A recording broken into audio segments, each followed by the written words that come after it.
Hello, Sergeant Pomerka. Today I'm going to be talking about the recent events going on in New York City. We're pivoting away from the Middle East and back to the United States. Here with me is Sensei over to my right. He's originally from New York, doesn't live there anymore, but I visit I've there all the brought him time. on like I have usual relatives who still to live there. I brought him on to talk about the whole mayoral election in New York. So yeah, we're gonna get the stream started. I wonder, like, what do you think about Mandani? Like, I'm just curious, what you. Uh, I'm a bit worried about him, to say the least. Like, for starters, a lot of the stuff he's proposed, like free buses for all and free supermarkets, that sound good in practice, sound good in theory, but in practice would just cost a lot of money that the city doesn't have, especially if rich people start fleeing as a result. And, like, as with a lot of publicly provided alternatives, they might just be lower in quality overall. I mean, Yeah. also, when it comes to crime, I have yet to see much about his actual crime policies. I've heard a lot of people accusing him of being a defund of the police guy, but I don't think he ran on that, and I would have to know Yeah. more. But I am a bit worried that he might be a bit softer on crime, which is not good. I mean, under Adams, New York has seen an exponential decrease in crime, and I'm afraid that will come undone, and I'm afraid we might have more dangerous and dirtier subways over there as a result. Yeah. The problem is, okay, the thing is that the thing you gotta realize that if he actually does cause an uptick in crime, he'd be very unpopular. Americans in cities are generally liberal, but they do not like high crime rates.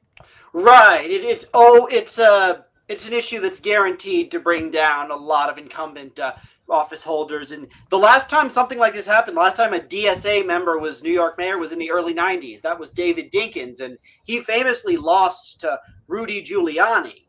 And Oh wait, David Dinkins was a DSA member? I think at one point.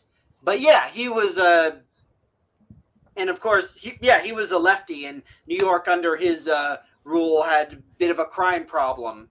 And so people are saying this might end the same way. Like in 2029, New York might get its first Republican mayor since Giuliani.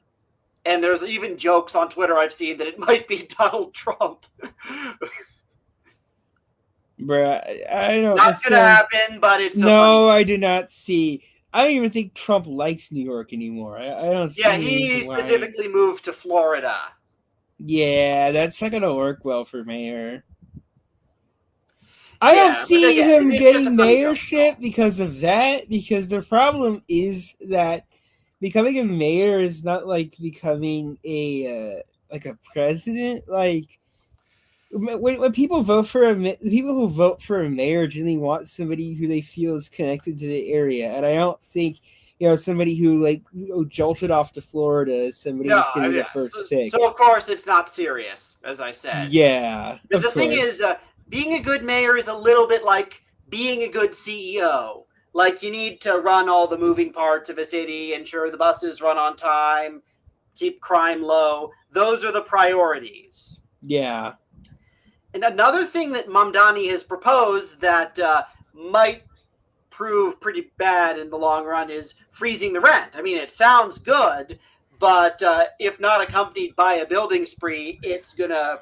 Yeah. Yeah. Your chief, so he wants to freeze rent, but he hasn't proposed to build housing, and that's just a bad idea. Like, it is. Yeah, like time and time again, we see that rent control just leads to higher rents. The problem with rent control is that it basically leads to all of the developers just deciding to not build low-income housing. Because it's not worth the cost, is the thing. Yeah. So yeah, that is something that could prove disastrous. Yeah. But that's the thing about a lot of these leftist ideas, that offering people free stuff is like golden ticket to winning office forever. But they usually pair it with stuff that's unpopular, like a lot of LGBT stuff, and also insisting on the total destruction of Israel, which Mamdani has mostly focused on economic issues on the campaign trail. He stayed away from a lot it is good. Stuff. I to be honest, I had to say this, but I do not believe that mayors should be involved in foreign politics. I find agree. that to be kind of absurd. And the problem is you kind of have to blame the fact that, like, you know, a lot of like people like Cuomo, like, you know, they constantly, you know, they like visit Israel and stuff like that to like drum up support. And I'm like, you really don't need to do that. A mayor should be focused on his local politics. So that's one thing that I think Mamdani gets right. He's not like, you know, he's not focusing too much on the Israel stuff. He is, you know, proposing like some, you know, that he would like ban certain synagogues if they donate to like people Israel that he doesn't like. So that might not go very well. But and another thing he's proposed is arresting Netanyahu if he visits New York, because, you know, which is going to. Which I don't know. If I think that would be a disaster if that ever happened. Yeah, it would like, be. You know, I don't think. I'm not sure. Regardless, it's like, does a city have the jurisdiction to arrest a foreign political leader? Like especially one of a nuclear-armed country. I mean, like, yeah, you'd have to charge him under federal law for that, which I do not see Trump doing. Sorry. Yeah, so. It's like the problem is that would you know be a giant like debacle if that ever.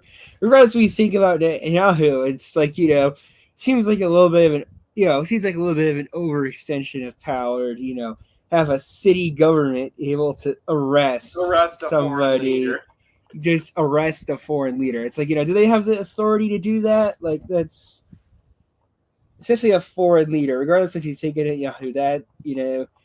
But generally, Mamdani's not been too focused on the Israel-Palestine stuff, which is good because he's supposed to be running New York. Yeah, the problem is he has been pressed on it somewhat. Like, no. There was some leftist online who's saying that, like, oh, they should, like, you know, not vote for him because he said that October 7th was bad. I'm not making this up. No. His leftist critics are totally unhinged. I mean, like, they're criticizing him for not wanting to abolish the police, which, I mean, good luck winning a single-digit number of votes in New York on that platform. It's like, okay, if anyone unironically says to abolish the police in New York, they would literally never win public office. Like, that's a literal basic common sense. Like, you know, like, especially, well, the thing, as I said before, people in American cities are very liberal on a lot of things. Crime is not one of them. Not one. No, and like, I remember when abolish the police was a discourse in 2020 that we were expected to take seriously. And let's just say the public rejected that long ago. It's kind of not surprising. Like, the thing is that, you know, regardless of all the issues, even like black people, like, they do not support abolishing the police. That's kind of and the other thing that's shown by this election, and this is something that I've kind of known before, a lot of African Americans are staunchly Democrat, but they do not like the far left. No, it's like Cuomo won the black vote by a very solid margin. Yes. And it remains to be seen, and we'll probably get to this topic later, if they'll even vote for Mamdani in the general, or whether they'll go for Adams or Cuomo. Yeah, or even go. Or also, I think, isn't Curtis Siwa also running? Yeah, the Guardian Angels guy. Yeah. What do you think about Siwa? Is he one of the Trump guys or no? I think he has something of an ambiguous relationship, because recently they actually offered him a spot in the Trump administration in exchange for dropping out of the race, so moderate voters could rally behind Adams or Cuomo. And Sliwa's response was basically, go fuck yourself. So he's very committed to New York first and foremost, not just Trump. Yeah. So just imagine if he, pulls out the woodwork and wins mayor over this whole power struggle in the Democratic Party. Like, Yeah, that would be such a meme outcome. I mean, because he got like 30% of the vote last time. So if Mamdani and Adams split the vote, he could very well win. If Mamdani, Adams, and Cuomo, who's still running as an independent, yeah, that would be vote. such a meme outcome. The problem, I'm gonna be honest, the only reason, people will say Mamdani, we see leftists online celebrating Mamdani and saying, "Oh, because he won office, that means our policies can win at a national level." It's frankly absurd because Mamdani only won because the Democrats, the center-left people, they just didn't have a good candidate. Yeah, if you're going up against the worst guy they could have picked, and he ran a terrible campaign. Yeah, too much personal baggage. He talked too much about Trump and not about the issues facing New Yorkers. Yeah, and that's the other thing. Also, Cuomo has a legit terrible history in New York.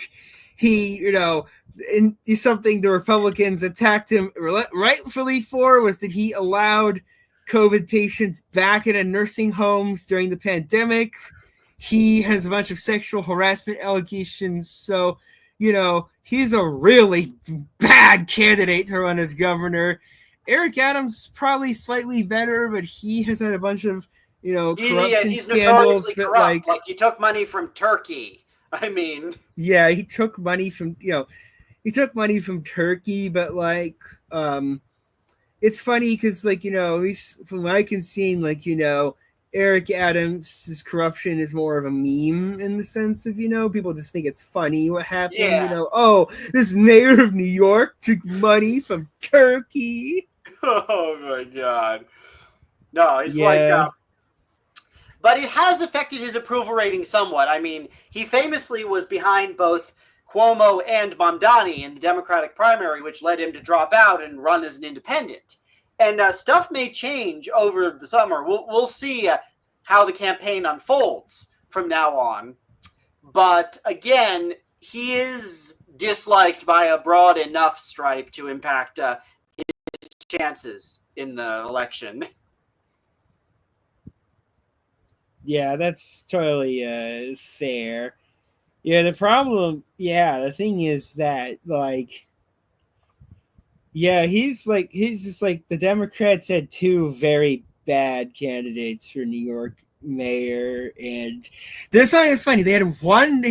What's funny, the Democrats in New York have, the center-left types, they have two candidates. Both of them suck in their own ways. It's the thing about Cuomo is he was the only one of any notability who rose to challenge Adams, who was hit by the corruption scandal. And Mamdani kind of came out of nowhere. He was this little-known state assemblyman who ran an insurgent campaign. Yeah. So yeah, it was. I think Cuomo's campaign was just he was the biggest name out there to run for mayor. So he was just leading by default until Mamdani managed to catch up.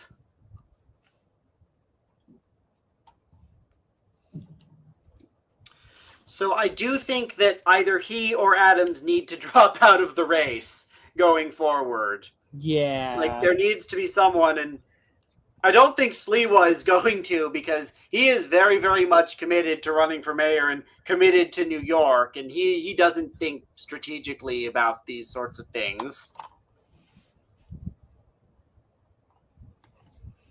Yeah.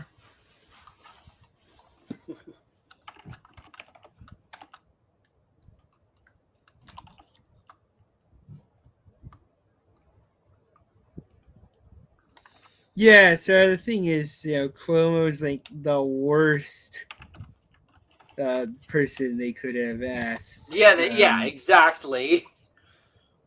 Because, of course, he's been Me Too'd, which is a tad more repugnant than what Adams did. Yeah, but I would say, the fact that, I'd say that's the fact of what he did during COVID. Yeah, no, and it's like he even wrote a book about leadership during the crisis before before that incident came out. The thing is that we all knew it happened. We all knew he did this. So the Democrats kind of just ignored it, and then later on when pandemic was starting to blow over, everyone was like, "Oh my god, why did you do this?" Like, I remember it. I remember the Republicans saying, "Oh, Cuomo like let people back into nursing homes and all that," and the Democrats didn't care. And then after the pandemic was over, everyone's like, "Oh my god, what did you do?" Yeah, and he lost his office over that scandal, and especially the Me Too stuff. So yeah, he probably should not have run. And the thing is, it remains to be seen just how much New York has swung to the right, because the whole country in 2024 swung to the right. Now that might be starting to come undone as we see the effect of Trump's policies, which we seem on the brink of a whole other round of trade war starting on July 9th. But it does remain to be seen how much Sliwa will pick up support from this, because he won 30% last time. It might be 35% this time around, and so he might have the slightest chance of pulling off an upset victory if the three Democrats divide the vote more. I'd say we have to go see. We have to see how you have to understand Mandani would be the mayor of New York. New York is the largest city in the country, so I feel like we have to actually see how he performs as mayor to see how he affects the country. If he ends up being a good mayor, the country would shift to the left. If he ends up doing a bad job, the right will attack him, and the country would shift to the right. Oh yeah, and like a lot of Trumpist types have already launched a full-throated attack on him. Like, there's been a representative who's talking about like denationalizing Mamdani, which I don't think is legal, but it's a big it's not okay. The thing is that representative specifically, I think, is actually has a reason for doing that. It's not just hate. Okay, that guy has a bunch of corruption scandals that he's been involved in, like more than the average Republicans. So he does this like really like over the top posts in order to like win back support. In other words. To win back support from some of the more hardcore MAGA base and all that. Yeah, I think it was an issue with or at the very least distract from his corruption scandals and put his name on something else. It's very common, and I wonder if Adams could do something similar to shed the taint of the Turkish corruption thing. I'm not sure. That seems to have stuck. But again, like you said, a lot of people might just find it comical, and it won't affect their vote.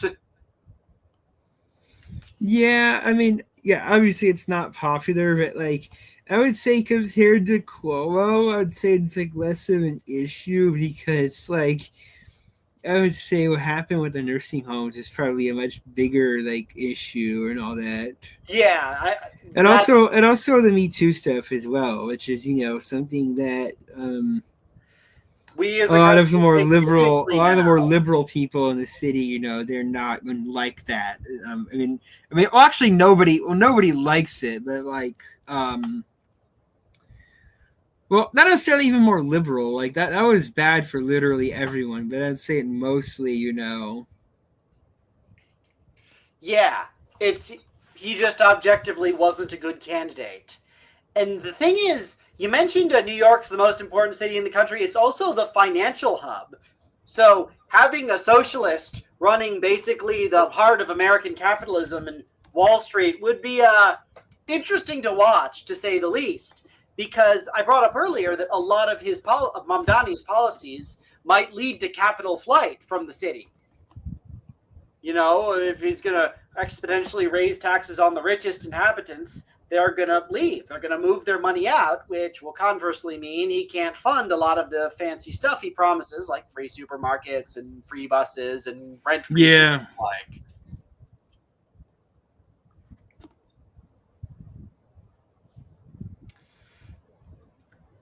And again, if his governance proves bad, it will probably drag the Democratic Party down, as you said. J.D. Vance actually posted on Blue Sky, of all places, where he has an account, believe it or not. Congratulations to the new leader of the Democratic Party. So they are going to make the most of him. Yeah. I do wonder if do you think Mandani will actually run for president at some point? Well, he's not eligible to run for president. Oh yeah, that's right. He's born in Uganda. Okay, yeah, that's fair. No, but do you think he'll end up being a big member of the Democratic Party? And as we said, it depends on how his mayorship goes. Yeah. I would say, yeah, it probably depends. But, like, well, first of all, he has to win the mayor election. I think if he doesn't win the mayor position, he's going to end up in the position of Beto O'Rourke, who mostly fell out of national relevance. Because, Beto's story is funny because in 2018, he had a frankly insane performance in Texas, and he almost overthrew Ted Cruz. And then after that, he just literally, his relevance just died. Every one of his other campaigns just fell flat. Yeah, because there's no such thing as almost winning. You either get it or you don't. Yeah, and that's an example because he fell. He tried to run for president, but you'd think with that performance in Texas he would win the presidency, but he didn't do that. So the thing is that. I think for Mandani to keep I think that if Mandani doesn't get elected to New York mayor, he's going to lose his relevance. Because the thing, that happens in politics is, if people don't win elections, they don't necessarily, they become a lot less important. Even if you almost win an election, it's got to stay important. Like, that is an example. Like, how many times have you heard about John Kerry since 2004? No, it's like even Al Gore, who by some accounts might have even been robbed of the presidency. I don't buy into those theories, but it's a common belief. They never ran it again, even though by all accounts he could have won. That's the thing. Losing an election in the U.S. on that level is usually the kiss of death for a political career, except if you're Donald Trump. Or actually, not necessarily. Another famous example of somebody who lost an election and came back is Richard Nixon. Well, also that's the other most recent example. Yeah, Nixon's political comeback is utterly insane. Like, probably like even like Nixon lost his first election in 1960, and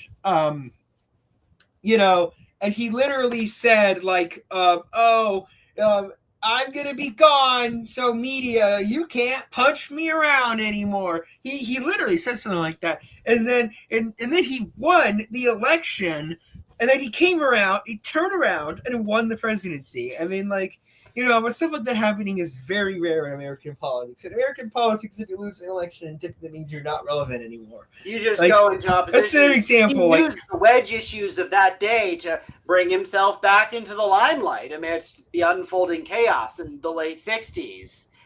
And Trump was able to do something similar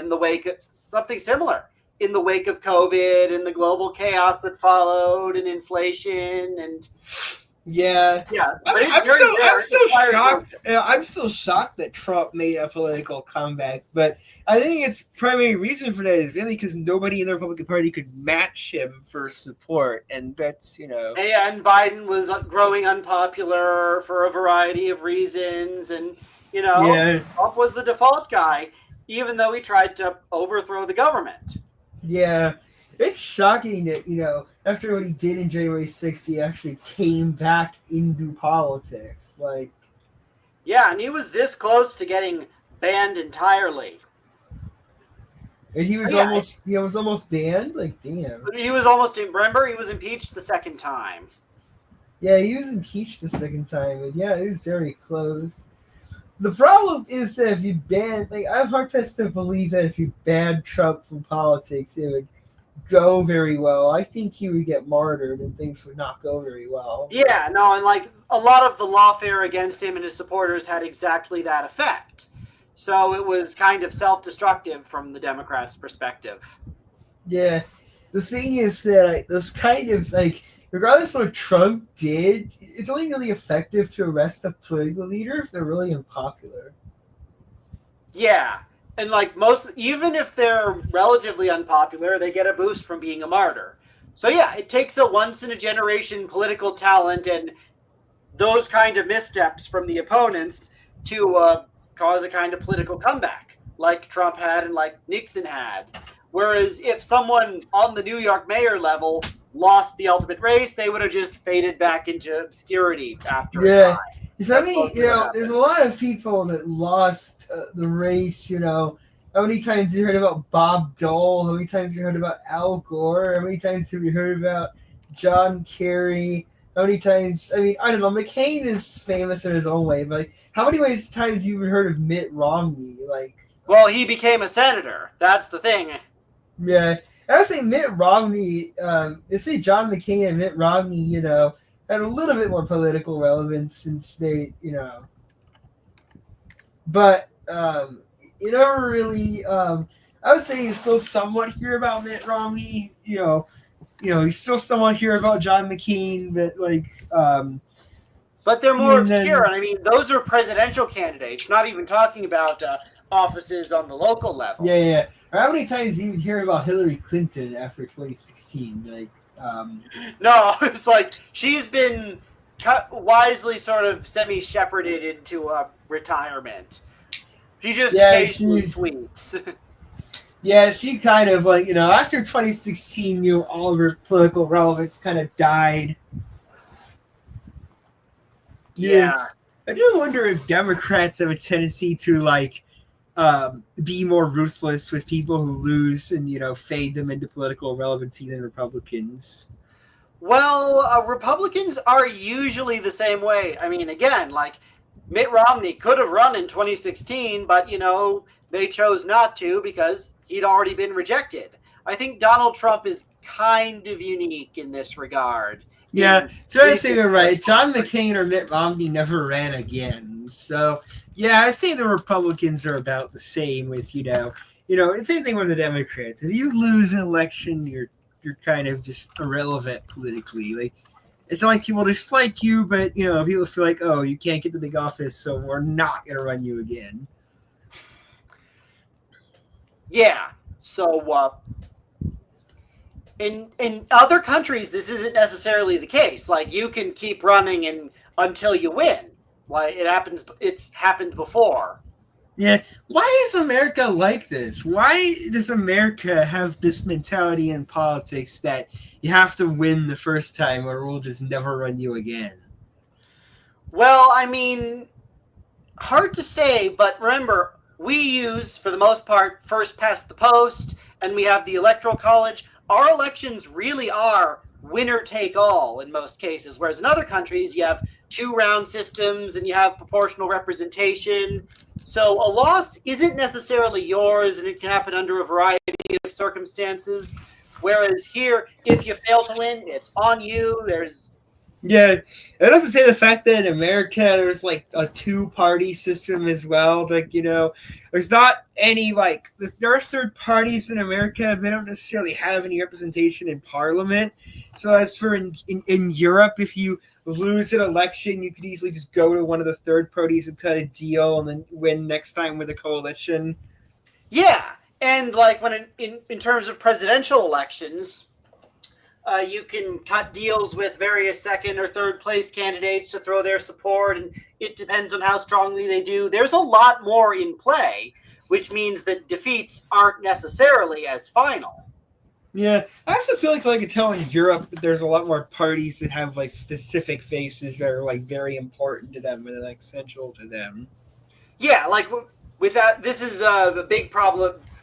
I'm not sure about problem, but a big thing in Eastern Europe. Fidesz is Orban's party. Yeah, and like the law, and it is like in Poland you have without the these individuals, the parties would collapse. Yeah. Well, PIS is like three, and PIS is pretty much just like mostly the Kaczynski brothers. So that's his personal party, and if he retired tomorrow, it would probably collapse, and another party would emerge to fill that need. It's funny that I've heard that. Like, did you say that Kaczynski is like the Polish Mitch McConnell in a way? I mean, yeah. It's just, someone ruthlessly effective at implementing their policy, but generally not someone who could be the leader himself, just not very presentable and too combative and the like. That's what I was thinking. It is also the fact of, but also, and not to get too much into Polish politics, but also the fact that, I think Kaczynski was, personally affected by the death of Lech in that plane crash, so... Yeah, he was kind of radicalized. But and that's also part of and I think it's part of the reason, I think that plane crash is part of the reason why the PIS party, is, still anti-Russian. Yeah, it's very, very personal to him. Yeah, it's very personal to him because I think he believes that the Russian, doesn't Kaczynski believes that the Russians intentionally killed Lech Kaczynski? Yeah, he does, and that Tusk helped them cover it up. No, it's a complex story, but the point overall here is that in Europe, these individuals are very, very important to these parties, whereas that isn't the case in the U.S. Our two parties have been established since the end of the Civil War. I mean, it's I would say it's different. It's kind of different in England, where parties are generally the Labour and Conservative parties are established parties, but even then they're starting to lose relevance. Well, yeah, in favor of a Reform UK, which is kind of tragically ironic, given that Farage was pushing for Brexit for a long time. He got it. The country went to shit as a result, and the main beneficiary is him. Yeah. The thing is that, Britain's, I do wonder if America's two-party system is ever going to fall apart, especially with seeing Britain's two-party system collapse. I mean, yeah, it's a definite possibility that either or both of the Democrats and Republicans could be replaced in the foreseeable future. I don't think it's possible at the moment. I think that we are undergoing a big political shift, but I think the parties, as with other big political shifts, the names will stay the same. Yeah. Because the thing about American parties is that every time a third party appears to be gaining strength, the two big ones look into what's driving its growth and start adopting it for themselves. And there's a long precedence of this that doesn't really exist in the UK because the Labour and the Conservatives have been dominant for so long, and the Conservatives first and foremost. Yeah. It's the Conservative Party in England, the oldest political party in the UK. Yeah, one of the oldest. No, it's the oldest. It's the oldest in the entire world. Yeah, the Conservative Party in England, is one of the first political parties to ever be formed. Right, all the way back to the 1600s with the Tory Party.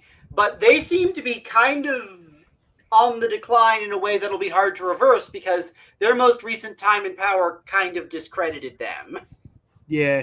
Well, mostly, obviously the whole Liz Truss situation, which was among many things. Rishi Sunak, which was unpopular because Rishi Sunak was unpopular because he was a Nepo baby and all that, and so Liz Truss, obviously, with the very, the fact that she had the fact that she had a day in power, 2 months or so. Yeah, that was very. Yeah, it's there's a meme. It's so yeah, the whole conservatives it's the conservatives had so many scandals that actually killed the. This is insane, the UK conservatives just died. So I don't want to get too much into England either. So, back to point of all of this is that Americans have a winner-take-all approach to politics that a lot of other countries don't. Yeah, that's kind of the point of this, In America, America, if Afghani had either lost the primary or if he loses the general, it's not likely he's going to figure. These kind of insurgent candidacies, either they get what they're shooting for or they lose. They lose everything. Yeah, a big example of this is Ross Perot, who after The '96 like advantage of never being the had new face any. is gone. Yeah, what's funny is that Ross Perot actually influenced Trump in a lot of ways. Yeah, especially with the protectionism, that giant sucking sound of jobs going to Mexico. That's a major influence, and you could characterize Trump as the revenge of Ross Perot. Yeah, and then again, it's another example of American political parties like taking advantage of what makes third parties popular and just basically just going after them. Yeah, literally. So, no, it's again, if Mamdani wins in New York, it'll be totally seismic. It would mean that you could win the mayorship of a city that's larger than dozens of sovereign countries as an openly avowed socialist in the US. I mean, that would be bigger. That would be a bigger win than anything AOC or Bernie have done. They just represent individual states or districts. They're not actually the executive heads of anything. Yeah, the thing People is are also that calling this. Go ahead. So go ahead. the thing is that the thing is that like the thing is that he's not really a socialist though. He's more of like a social democrat. He just calls himself a socialist. Doing a Yeah, it lot of calls itself democratic American. socialist, which in the U.S. though that is still a scare word, or was until recently. So it would be normalizing fully socialist as a political identity. I mean, it was sort of by AOC and Bernie and the like, but this would show that you could win a real serious election on as a self-described socialist.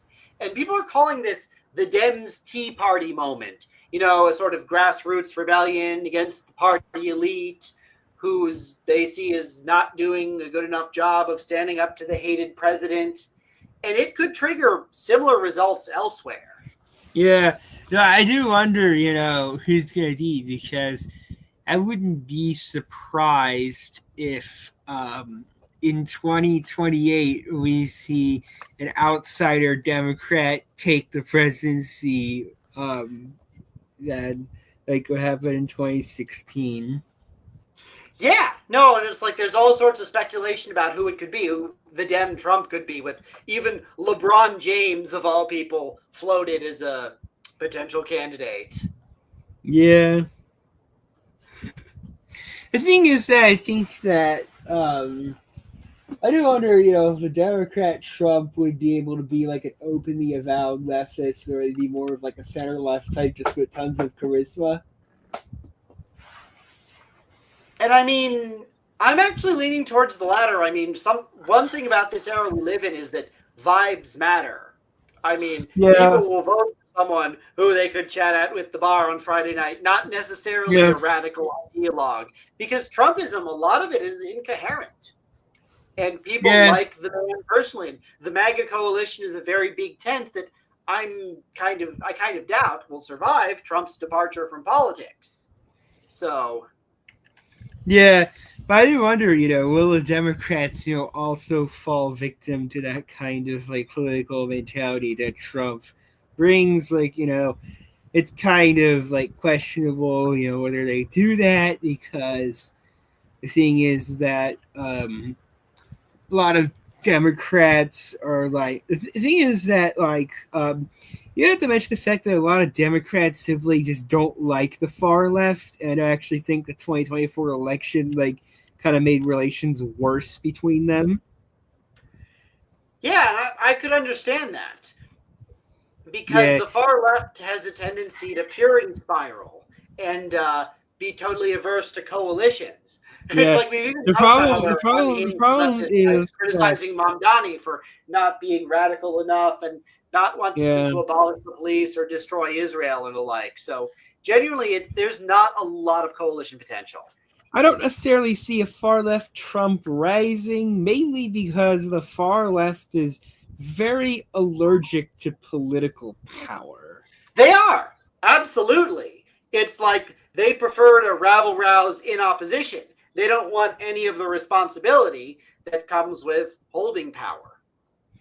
Yeah, that's the thing. A lot of people, the far left is generally not one to take political power. And even when people who run on some of their policies take power, if they have like even the slightest disagreement, they will like not back them. Like an example, is AOC, where they even though she's one of the least pro-Israel members of Congress, the far left turned on her because she wasn't like dogmatically anti-Israel enough for them.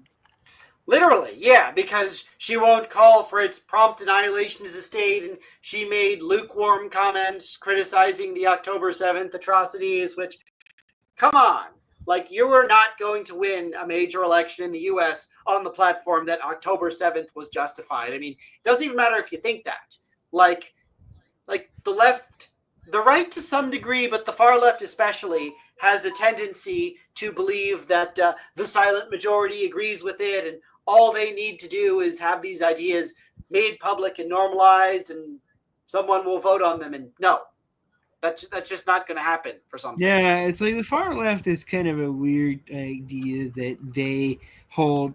Like, it's like the far left, like they think that most people in America would support them if it really came down to it, but they also seem to be very allergic to power, so they just kind of have a weird relationship to politics because they simply, a lot of them don't want to actually pursue them. A lot of them, they see themselves as being above politics, and anything short of full communist revolution now is not acceptable, and it's not necessarily about making things better for anyone. And yeah, it's like the thing about the far right is they're willing to make the kinds of coalitions and deals that enables them to have the power they want. Yeah. Right? Well, it's not Even necessarily. The thing is that the far right, I'm not really sure how to say this, but the far right doesn't. The thing is that the far right will work with somebody. The thing is that if anyone sincerely adopts their beliefs, they will work with them, like, regardless. The far left is not like that. They want to have a sense of like moral purity. The thing is, I think this comes upon the differences between like the radical left and the radical right. The far right is generally like very tribal.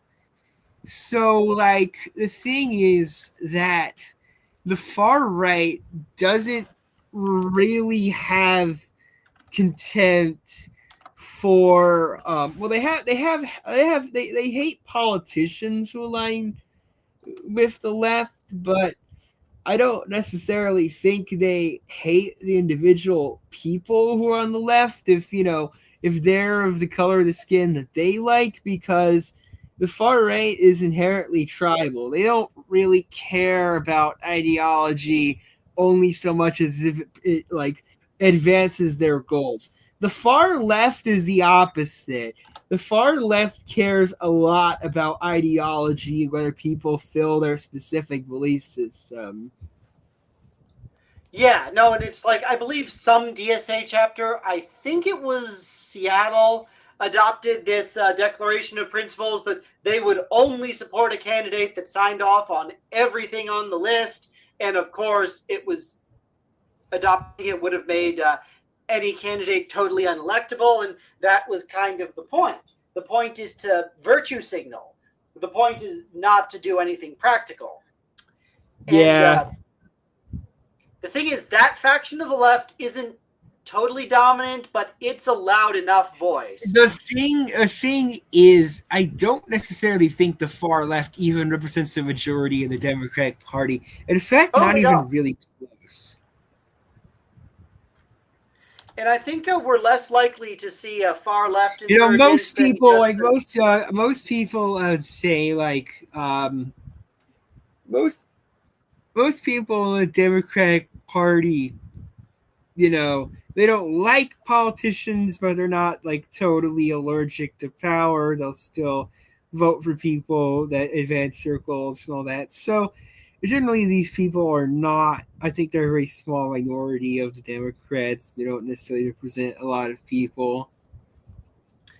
and the demand would be less of a Dem Tea Party. It wouldn't be a far left movement, but rather just to get the party to fight Trump more I effectively. could, I could, I could see, I could see, I could see a Democrat Tea Party happening, but it's not going to be run by the far left types you see on Twitter. Like, if anything, it'll probably be run by a center left types who want to fight Trump and want to fight corruption and stuff like that. Like, that's something that I'd see, being a thing as opposed to like a far left type because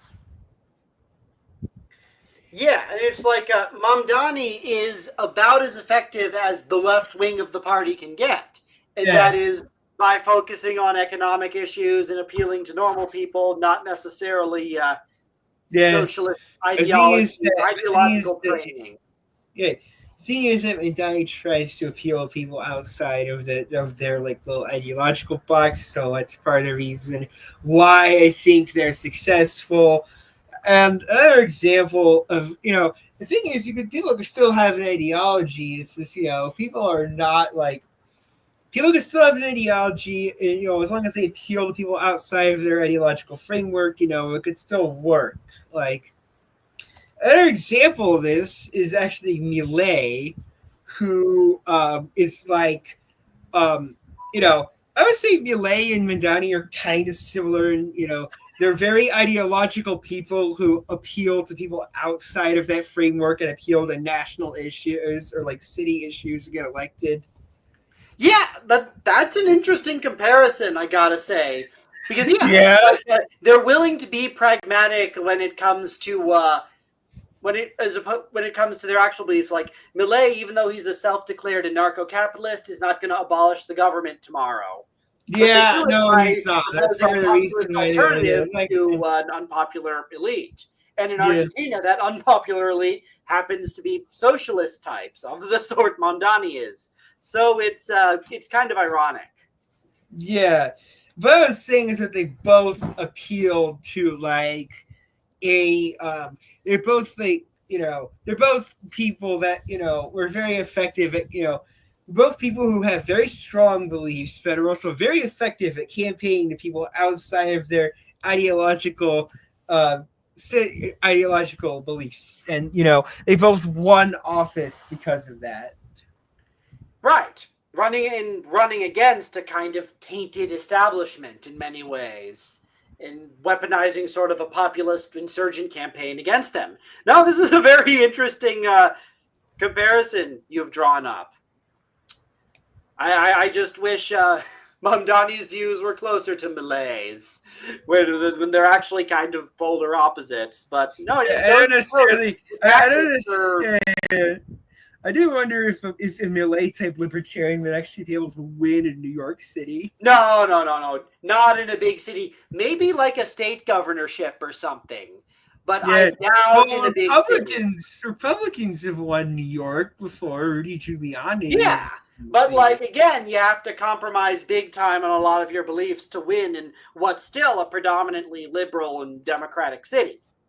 Yeah, the thing is that there's one way for that a libertarian candidate could still appeal to certain aspects of the Democratic Party. They could, obviously housing being a major one that many Democratic cities are failing at.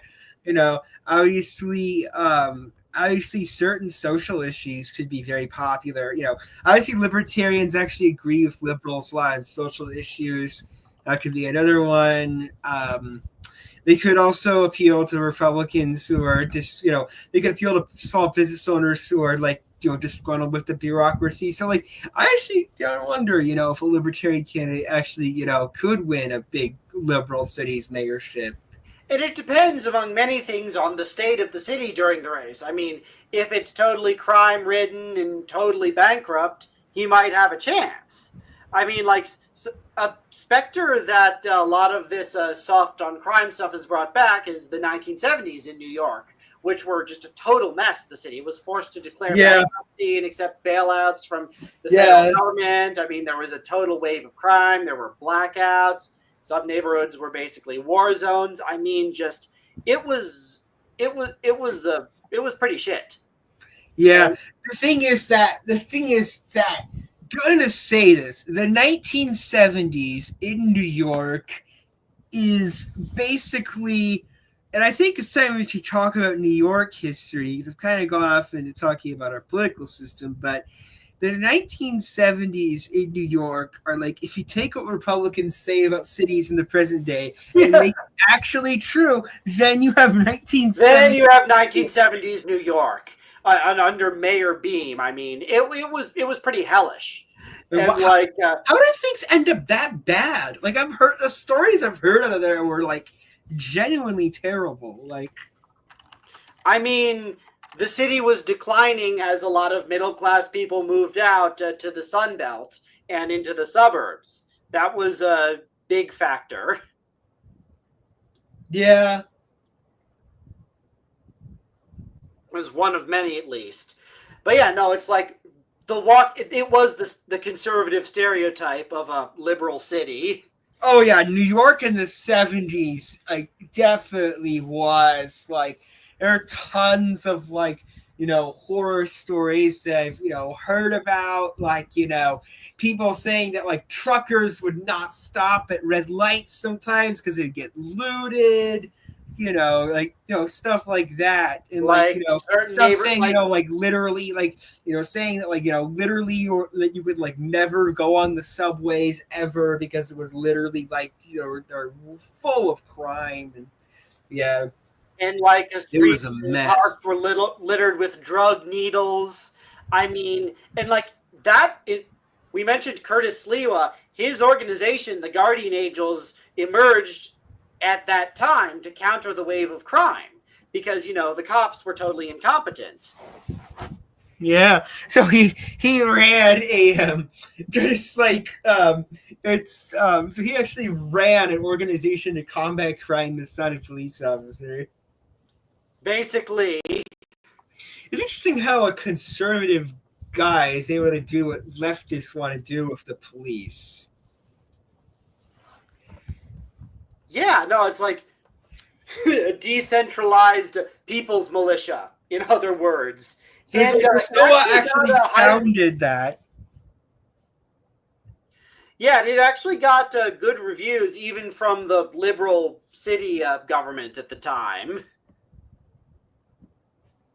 Yeah, but they patrolled streets in the neighborhood without police or any outside authority, but also provided educational programs for schools and businesses.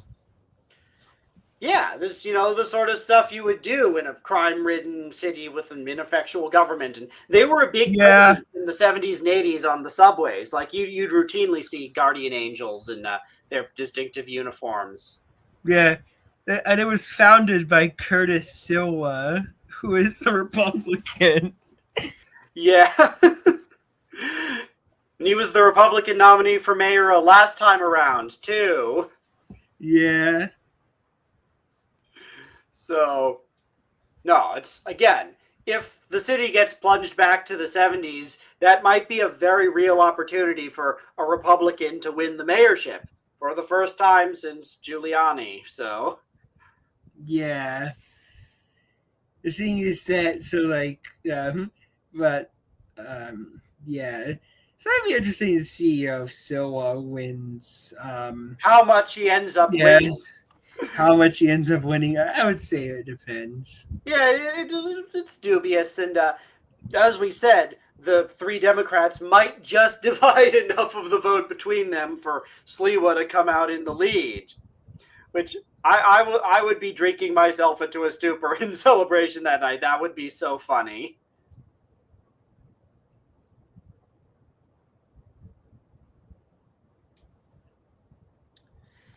Anyway, so I think we basically covered the main topics, and this has been very interesting. So let's tentatively say next weekend will be our next chat. Yep. All right. All right. Take care, and I hope this race goes well. I'm going to be following this closely because, I visit New York a lot. It will affect me. It will affect people I know. Yep. All right. Take care. Have a good night. Good night. Good night.